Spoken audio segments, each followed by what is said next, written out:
Bonjour à toutes et tous et bienvenue sur la chaîne de Comme de Crayon. Je suis ravie de vous retrouver aujourd'hui, comme à chaque fois d'ailleurs. Je propose aujourd'hui de faire une réponse à une question dans un commentaire. Alors, petit topo autour de cette vidéo, c'est en gros la seconde fois que je tourne la présentation de cette vidéo parce que voilà, c'est moi qui fais une erreur de manip, donc il me manquait un morceau à ma vidéo. Donc ça, des fois, ça donne un petit peu l'air de redire les choses, c'est normal, je les redis, il m'en manque un morceau. Donc, ce que je voulais vous dire, c'est que j'ai eu un commentaire avec une question intéressante, comme toutes vos questions, et j'ai trouvé que c'était plus sympa de répondre donc par vidéo, ce que je vais faire avec une démonstration. Et je me suis dit que ça pouvait être sympa de vous ouvrir les commentaires de cette vidéo, par exemple, si vous avez des questions, surtout d'ordre technique, de couleur, etc., auxquelles je pourrais répondre par vidéo. Je ne sais pas ce que vous pensez de l'idée. Moi, j'ai trouvé que c'était une bonne idée. Voilà. Si vous avez des questions, des difficultés, que vous ne trouvez pas de réponse, ma foi, vous me mettez un commentaire dans cette vidéo et je tenterai d'y répondre par vidéo. C'est souvent plus facile que des blabla. Et puis, ça peut intéresser plusieurs personnes. Voilà ce que je pense. Donc, je vais vous donner la question parce que dans la vidéo démonstration qui suit, la question a été mangée. Donc, je reprends mon petit texte. La question, c'est sur les aquarelles crémeuses, pour situer. Donc, la personne dit que lorsque l'on peint une aquarelle, il faut une aquarelle de plus en plus crémeuse. Grosso modo, je dirais que oui, en fait, hein, sans aller dans le pâté bien sec, mais enfin, grosso modo, je dirais que oui.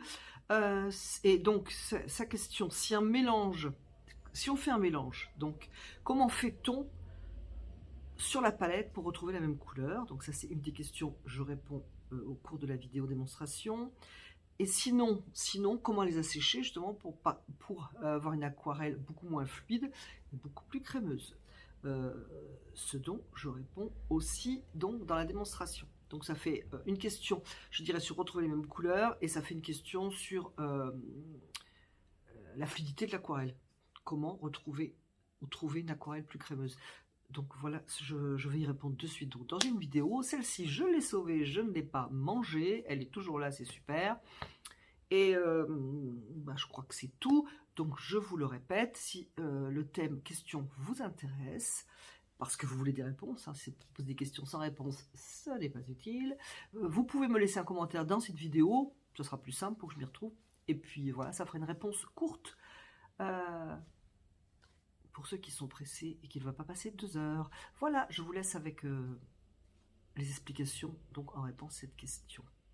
Si vous le voulez bien, pour illustrer donc ces questions, et comme je voudrais répondre en premier sur comment retomber pile poil sur la même nuance lorsque nos couleurs sont issues d'un mélange, je vais vraiment sommairement faire comme si je peignais une aquarelle.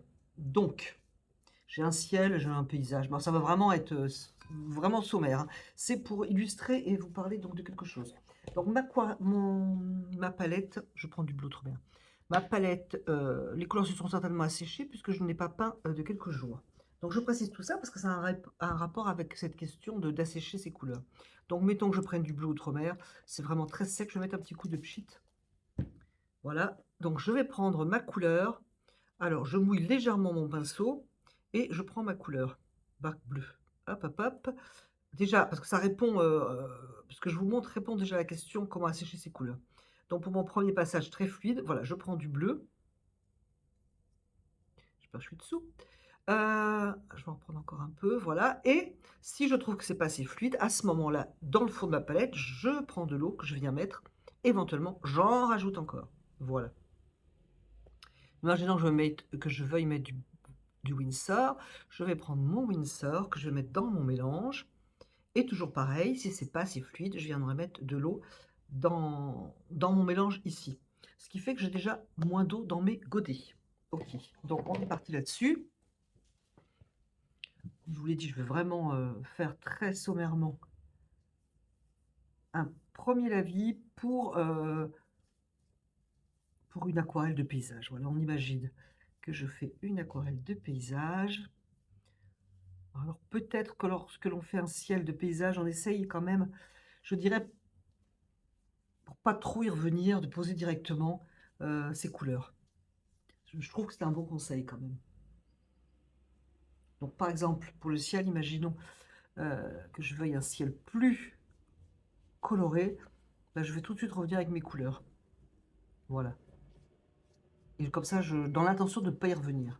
Après, c'est pas une règle absolument pas obligatoire. Hein, vous avez des peintres qui veulent faire des nuages très très réalistes, très léchés, etc. Ça va pas être possible comme ça. Quoi qu'il en soit, moi je vais adoucir un peu ici parce que je vais partir sur des champs, je sais pas quoi, de la nature. Donc pareil, je vais prendre mon terre de sienne naturel ici. Je vais prendre un peu de vert. Là, c'est du vert émeraude. Donc, je mouille pas trop dans mon godet. Et si je trouve qu'ici, c'est pas assez fluide, je viens mettre de l'eau ici. Déjà, je n'ai pas trempé mon godet. Bon, du coup, c'est très vert. Hein, c'est vraiment pour l'illustration. Bon, je vais reprendre du terre de sienne naturel. Et puis, je voudrais pas que ça soit trop teinté pour mon explication. Voilà, alors, j'y vais doucement. C'est l'un de mes premiers passages. Donc, j'y vais vraiment doucement. J'ai un chemin ici pour indication. Je passe quelque chose donc de très fluide, hein, comme a dit la personne du commentaire, et jusqu'à là, je suis absolument d'accord. Voilà, donc c'est léger. J'ai fait donc des couleurs issues de mélange, hein, puisque c'était la question. D'ailleurs là, j'en refais parce que j'en ai pas assez, et c'est absolument pas la même couleur. Ce n'est vraiment pas grave. En tout cas, c'est léger, voilà. Premier passage très léger pour un petit peu poser les choses. Maintenant, je vais adoucir au niveau du chemin parce que, bien entendu, je ne vais pas laisser comme ça. Je vais juste mettre quelque chose de plus jaune. Voilà. Et de beaucoup plus clair, ce sera un futur chemin. Voilà, donc j'ai posé les couleurs dans mes premiers passages. Je pourrais prévoir, par exemple, là où j'aurais pu prévoir des arbres au loin, qui seraient donc assez bleus. Et imaginons, voilà, j'ai des arbres au loin, qui sont petits, parce que c'est vraiment très très loin. On voit que mon chemin va vraiment très très loin. Hop, hop, hop. Quelque chose d'hyper léger que je vais venir. Alors, côté ciel, il faut faire attention à la pose des 10 arbres, parce que je n'ai pas envie de revenir dans le ciel, par exemple. Mais par contre, côté végétation, je peux y revenir, comme je peux reprendre cette couleur pour continuer un petit peu mes premiers passages donc, de la vie. On est d'accord jusqu'à là. Ensuite, je vais laisser sécher. Voilà. Et donc, on en vient aux questions.